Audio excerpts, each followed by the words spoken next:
नमस्कार, स्वागत है आपका आईएएस पॉइंट के यूट्यूब चैनल में। मेरा नाम सोनाली है। देखिए, यूपीएससी की परीक्षाओं में अक्सर वर्ल्ड संबंधी प्रश्न पूछे जाते हैं, आप सब ये जानते हैं। मेरी सारी क्लासेस आपके इंपॉर्टेंट प्रश्न की रहती है। इसके साथ साथ अगर आपको किसी भी प्रश्न का उत्तर आता है तो कुछ बच्चे उत्तर कमेंट करते हैं, उन बच्चों का बहुत बहुत शुक्रिया कि आप मेरी बात सुन रहे हो।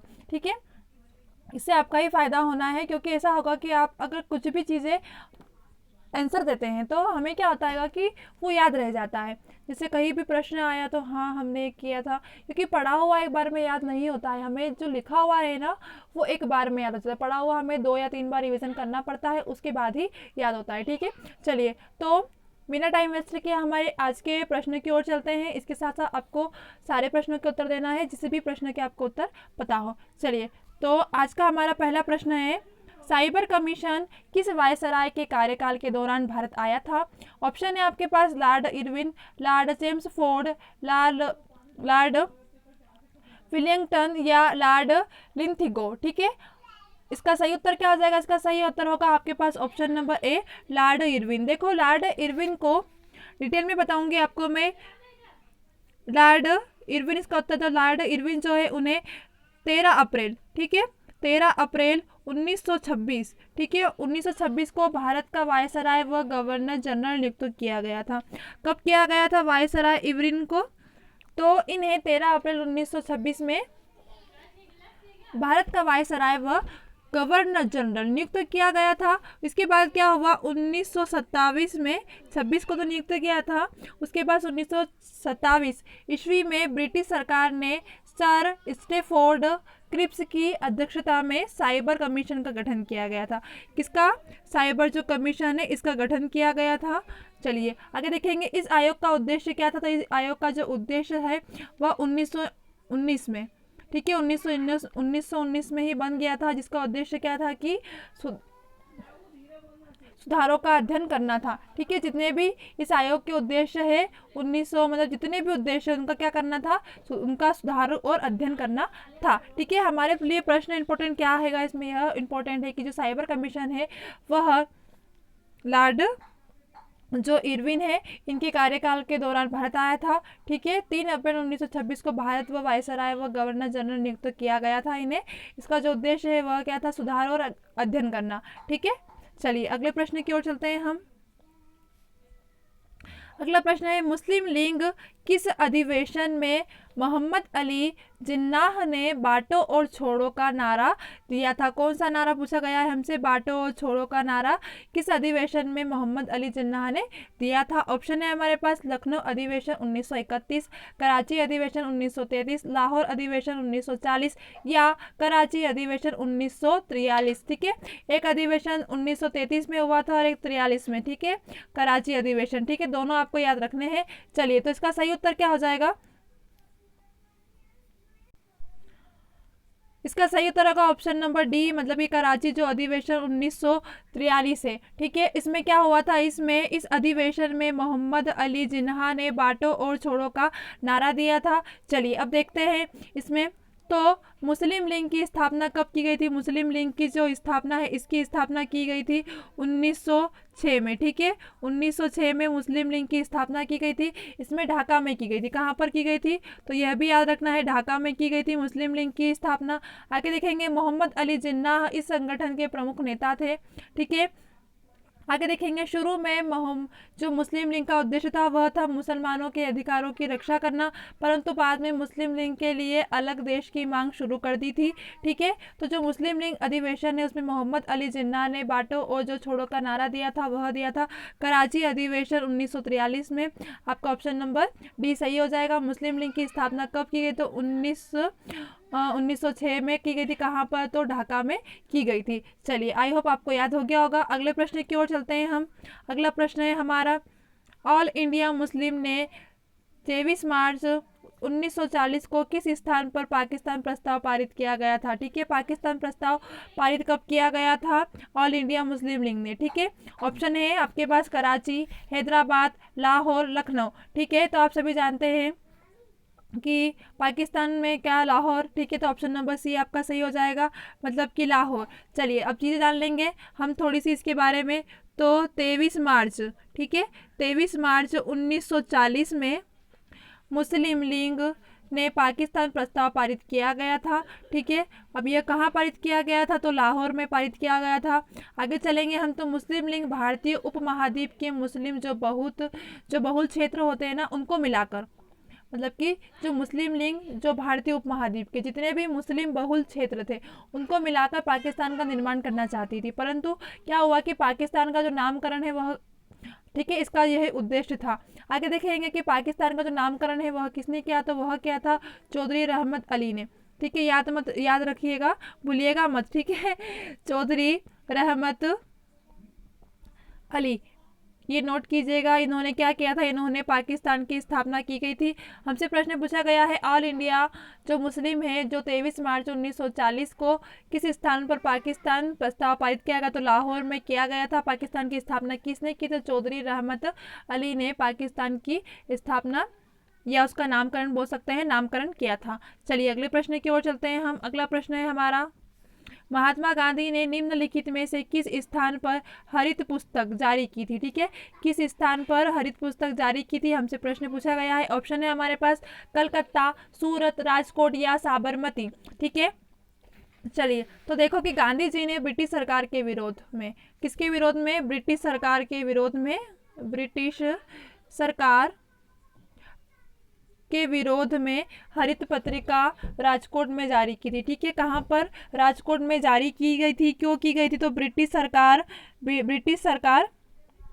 के विरोध में की गई थी। ठीक है, किसने की थी, तो महात्मा गांधी जी ने। पुस्तक का नाम क्या था, तो पुस्तक का नाम था हरित पुस्तक। ठीक है, जारी की थी कहाँ पर, तो राजकोट में जारी की गई थी। चलिए इस तरह आपका ऑप्शन नंबर सी सही हो जाएगा। अगले प्रश्न की ओर चलते हैं हम। अगला प्रश्न है, साबरमती आश्रम की स्थापना महात्मा गांधी ने कब की थी।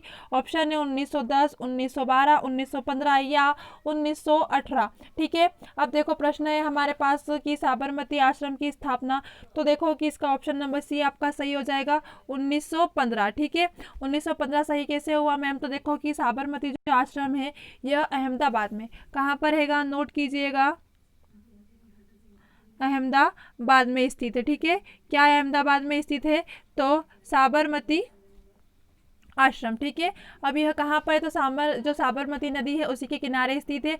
यह 17 जून, ठीक है, 17 जून 1917 में, ठीक है, 17 जून 1917 को बनकर तैयार किया गया था, परंतु मार्च 1930 में, देखो तैयार कब हुआ था साबरमती आश्रम, ये तो तैयार हुआ था 17 जून 1917 में, मतलब पूरा हो चुका था, परंतु महात्मा गांधी ने इसकी स्थापना पहले कब कर दी थी, 1915 में ही इसकी स्थापना हो चुकी थी, परंतु पूरी तरीके से तैयार हुआ था यह 17 जून 1917 में। ठीक है, अब देखो इसके साथ साथ एक और चीज नोट करिएगा कि मार्च 1930 में, ठीक है, मार्च 1930 में जो दांडी यात्रा थी ना, दांडी यात्रा की शुरुआत साबरमती आश्रम से ही की गई थी।